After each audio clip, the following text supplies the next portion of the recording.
आज की अहम तरीन खबर से आगाज़ करते हैं। इस्लामाबाद में फौजी दस्ते तैनात कर दिए गए हैं।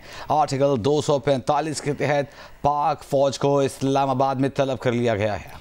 आर्टिकल 245 के तहत पाक फौज को बुलाया गया है। इंतशारियों और शरपसंदों से आहनी हाथों से निमटने के अहकाम जारी किए गए हैं। इंतशारियों और शरपसंदों को मौके पर गोली मारने के वाज़ेह अहकाम जारी कर दिए गए हैं।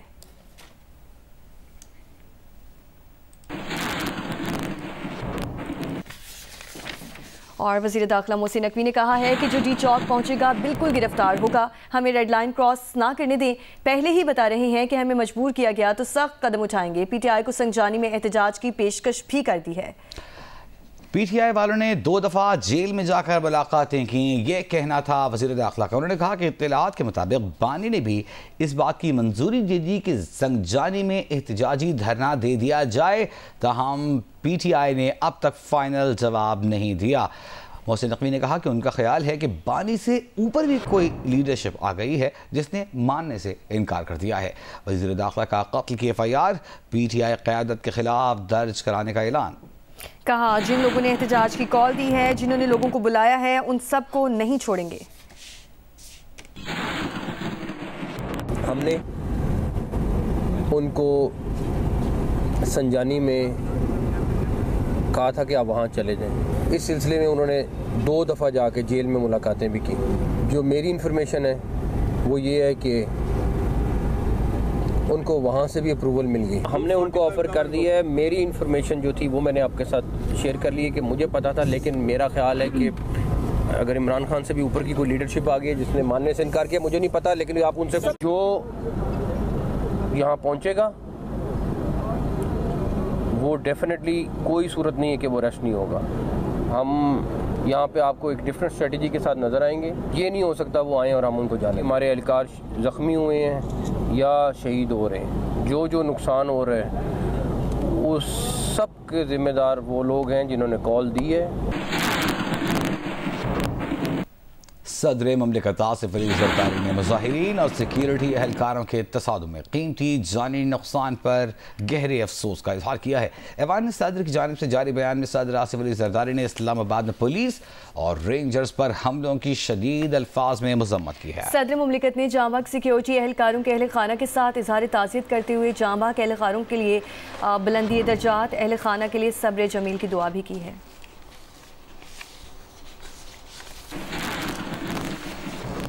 वज़ीर आज़म शहबाज शरीफ ने रेंजर्स और पुलिस एहलकारों पर एहतजाजियों की गाड़ी से हमले की शदीद अल्फाज में मज़म्मत करते हुए गाड़ी से कुचले गए रेंजर्स एहलकारों की शहादत पर गहरे दुख और गम का इजहार किया है। वज़ीर आज़म शहबाज शरीफ की शहीद एहलकारों की बुलंदी दर्जात और अहल खाना के लिए सब्र की दुआ की और वाक़े में मुलव्वस अफराद की निशानदही करके इन्हें करार वाक़ई सज़ा दिलवाने की हिदायत भी की। वज़ीर आज़म पाकिस्तान शहबाज शरीफ ने ज़ख्मी रेंजर्स और पुलिस एहलकारों को बेहतरीन तिब्बी सहूलतें देने की हिदायत भी की है। वज़ीर आज़म ने कहा कि नाम नेहाद पुरअमन एहतजाज की आड़ में पुलिस और रेंजर्स एहलकारों पर हमले काबिल मज़म्मत है। इंतशारी टोला कानून नाफिज करने वाले इदारों को दानिस्ता तौर पर निशाना बना रहा है। पुलिस और रेंजर्स के एहलकार शहर में अमन व अमान के निफाज पर मामूर हैं।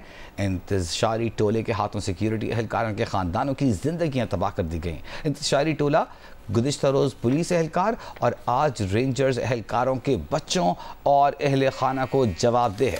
वज़ीर आज़म ने कहा कि इंतशारी टोला इनकलाब नहीं, खूनरेज़ी चाहता है। वज़ीर आज़म शहबाज शरीफ ने कहा कि ये पुरअमन एहतजाज हरगिज़ नहीं, शिद्दत पसंदी है। पाकिस्तान किसी भी इंतशार और खूनरेज़ी का मुतहम्मिल नहीं हो सकता।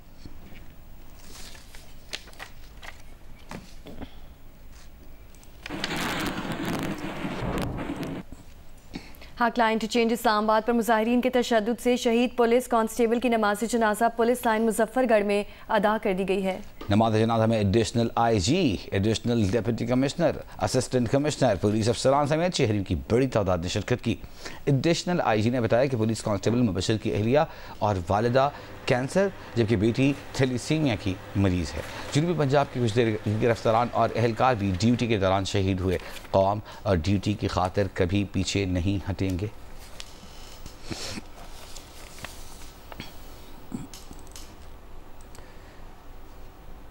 और आपको बताएं कि हकला इंटरचेंज के करीब पुलिस कांस्टेबल मुबश्शिर के जाँ बहक और ज़ख्मी होने का मुकदमा थाना टेक्सला में दर्ज कर लिया गया है।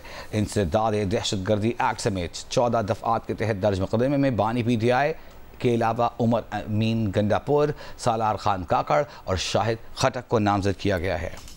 FIA के मुताबिक हमलावर मुल्जिमान tear gas gun, rubber bullets gun और असलहा से लेस से पुलिस अफसरान और एहलकारों पर डंडों और पत्थरों से हमला किया। दफ़ा 144 की खिलाफ वर्जी की। बानी PTI और क़यादत की मुजरिमाना साजिश के तहत पुलिस पर हमला किया। मुल्जिमान की शैलिंग के बायस पुलिस मुंतशिर हुई। मुल्जिमान कांस्टेबल मुबश्शिर हसन को जख्मी हालत में लाल वैन में अगवा करके ले गए। बाद में इत्तला मिली कि मुल्जिमान मुबश्शिर हसन को हकला पुल के नीचे फेंक कर फरार हो गए, जो अस्पताल में जान की बाजी हार गया। मुल्जिमान के हमले में 3 पुलिस कांस्टेबल जख्मी भी हुए।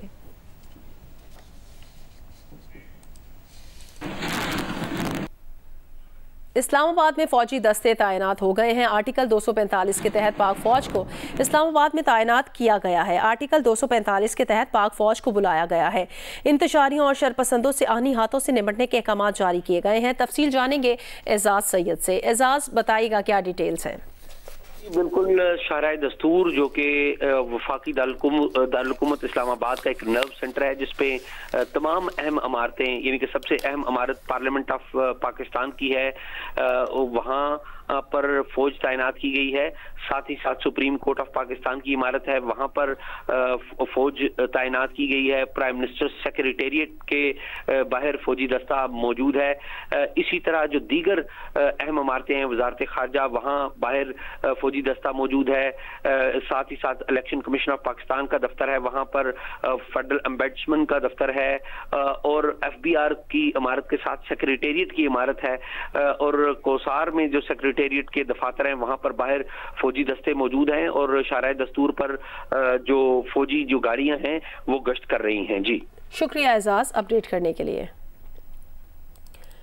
इस्लामाबाद में फौजी दस्ते तैनात हो गए हैं। आर्टिकल 245 के तहत पाक फौज को इस्लामाबाद में तैनात किया गया है। आर्टिकल 245 के तहत पाक फौज को बुलाया है। इंतशारियों और शरपसंदों से आहनी हाथों के साथ निपटने के अहकाम जारी किए गए हैं।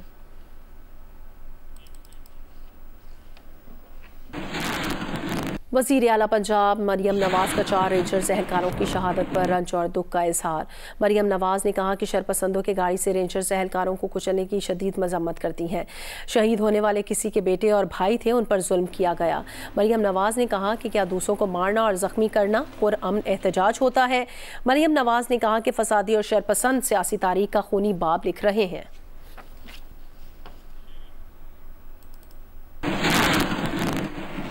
पीपल्स पार्टी की नायब सदर शेरी रहमान ने तहरीक इंसाफ के एहतजाज में रेंजर्स और पुलिस एहलकारों की शहादत की शदीद मजम्मत की है। शहीद होने वाले रेंजर्स और पुलिस एहलकारों को खिराज अकीदत पेश करते हुए शेरी रहमान ने कहा कि नाम निहाद पुरअमन एहतजाज के नाम पर तहरीक इंसाफ को मजीद कितनी लाशें चाहिए।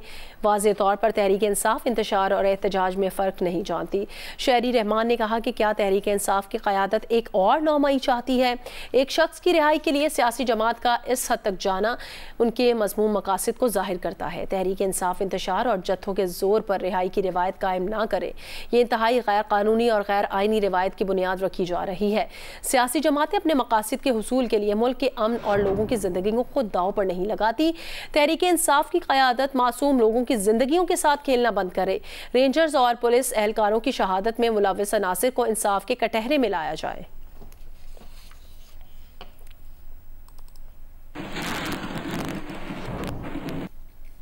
PTI काफिला 0 पॉइंट पुल पर पहुंच गया है। पुलिस और PTI कारकुनान की एक दूसरे पर आंसू गैस की शेलिंग इस वक्त जारी है। PTI कारकुनान की जानिब से पुलिस पर पथराव किया जा रहा है। PTI काफिला 0 पॉइंट पुल पर पहुंच गया है। पुलिस और PTI कारकुनान के दरमियान आंसू गैस की शेलिंग जारी है। PTI कारकुनान की जानिब से पुलिस पर पथराव भी किया जा रहा है। इस्लामाबाद में PTI काफिला 0 पॉइंट पुल पर पहुंच गया है। पुलिस और PTI कारकुनान एक दूसरे पर आंसू गैस की शेलिंग की जा रही है और PTI कारकुनान की जानिब से पुलिस पर पथराव भी किया गया है।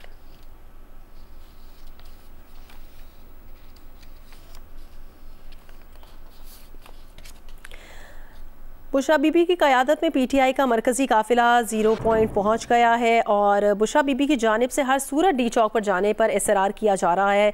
पीटीआई की जानिब से एहतजाज की कॉल दी गई थी और ज़राए के मुताबिक बानी पीटीआई ने एहतजाज के लिए मुतबादिल जगह की हामी भरी, लेकिन बुशरा बीबी मानने से इनकारी हैं और अब पीटीआई का ये काफ़िला 0 पॉइंट पुल पर पहुँच गया है। पुलिस और पीटीआई कारकुनान में एक दूसरे पर आंसू गैस की शेलिंग जारी है और पीटीआई कारकुनान की जानिब से पुलिस पर पथराव किया जा रहा है। तफसील जानेंगे एजाज सैयद से।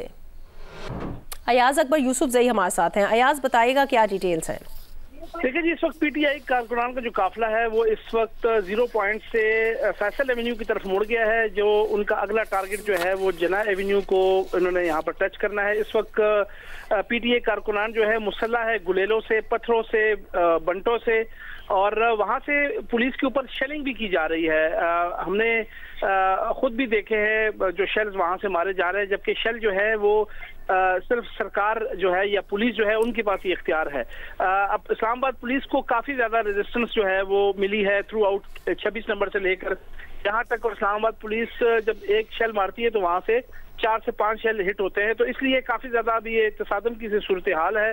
और इस वक्त G7 का जो इलाका है यानी 0 पॉइंट से लेकर जो F8 के दरमियान का जो इलाका है ये G7 को टच करता है, G8 को टच करता है, वहां से लेकर के जो है वो मुकम्मल तौर पर इस वक्त आसमान में धुएं हैं, दोनों तरफ से शेल जो है वो फायर किए जा रहे हैं।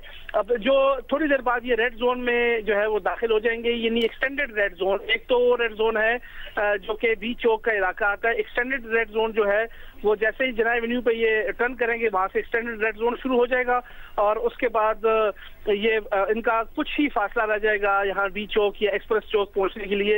इस वक्त एक्सप्रेस चौक यानी डी चौक हाल है वो ये है कि यहाँ पर रेंजर्स की बहुत बड़ी नफरी तैनात की गई है। फौज कॉल की गई थी आर्टिकल 340 के तहत, लेकिन फौज को सिर्फ रेड जोन के अंदर जो प्योरली रेड जोन था पुराना उसके अंदर रखा गया है। जितनी भी सरकारी बिल्डिंग्स हैं वहां पर इनकी डिप्लॉयमेंट है, शायद दस्तूर के ऊपर है, वजीर आजम हाउस, वजीर आजम सेक्रेटेरिएट, जितनी भी यहाँ पर अहम इमारत है वो फौज की इस वक्त हिफाजत में है। लेकिन इस वक्त जो डी चौक की सूरत हाल है उसके ऊपर रेंजर्स की भारी नफरी है और साथ जो दीगर सूबों से आई हुई नफरी है और साथ FC के जवान मौजूद है। इस्लामाबाद पुलिस इस वक्त मुकम्मल तौर पर जना एवेन्यू के ऊपर मौजूद है और वो कारकुनान या मुजाहिदीन जो भी कुछ देर बाद उन्होंने F8 को ज्वाइन करना है, जना एवेन्यू को ज्वाइन करना है, उस इलाके में जो है वो उन्होंने अपनी डिप्लॉयमेंट की है। और अभी ये खदशा जाहिर किया जा रहा है कि जो बड़ा इस वक्त तसादम होगा वो जैसे ही वो फैसल एवेन्यू से जना एवेन्यू की तरफ मुड़ेंगे वहां पर पुलिस की बहुत बड़ी भारी डिप्लॉयमेंट है और वहां पर एक शदीद किस्म का जो है वो टकराव की सूरत हाल पैदा हो सकती है। जी शुक्रिया अयाज अपडेट करने के लिए।